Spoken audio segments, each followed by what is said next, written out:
NMAX version to mga katropa. EBS repair na naman tayo. Ito yung kanyang mga module. Tapos yung isa naman ay NMAX version 1 EBS repair din yung gagawin natin kay boss. Dahil yung kanyang EBS ay ginawa ng paraan, dinaskardihan daw.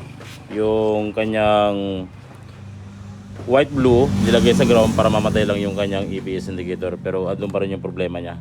Kahit na mawala yung indicator, pero kung hindi ni-repair yung board, yung problema syempre andun pa rin. So i-repair natin yung kanyang EBS. Tapos ito naman ay NMAX version 2 EBS din yung kanyang problema, yung motor ni boss. So susunod na namin babaklasin. Yung NMAX version 2 na yan, hindi umaandar, bigla na lang daw tumirik. Anong nakita mong problema, Gentle? Ha? Wala yung red wire sa receiver.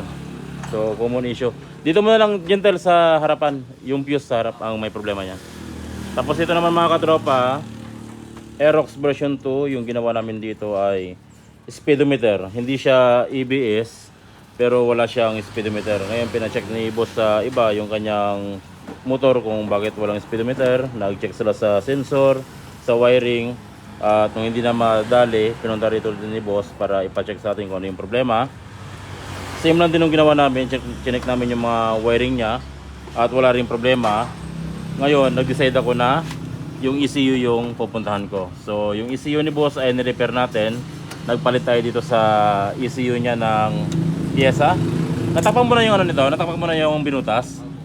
Nagpalit tayo ng pyesa sa loob ng ECU ni boss. Ito. Dito yung part ng ating speedometer. Nagpalit tayo ng MOSFET dyan. Yung code ng kanyang MOSFET ay A1385. Yun yung pinalitan natin.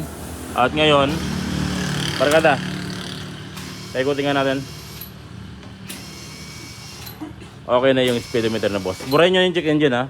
So ganun mga katropa, kung sakaling nagpalit na kayo ng sensor, walang problema yung wiring papuntang ECU, papuntang speedometer, yung dalawang wire na yun, walang nawawala, automatic yan. Ang may problema yung MOSFET dito sa likod ng ECU. Yung code niya ay A1385. Ayun yung palitan nyo. Automatic yan. Sira. Kaya walang speedometer kahit magpalit kayo ng mga sensor or kahit mag-wiring kayo. Hindi lalabas pag may sira yung kanyang MOSFET. Good na yung motor ni boss. So ayun yung ginagawa natin.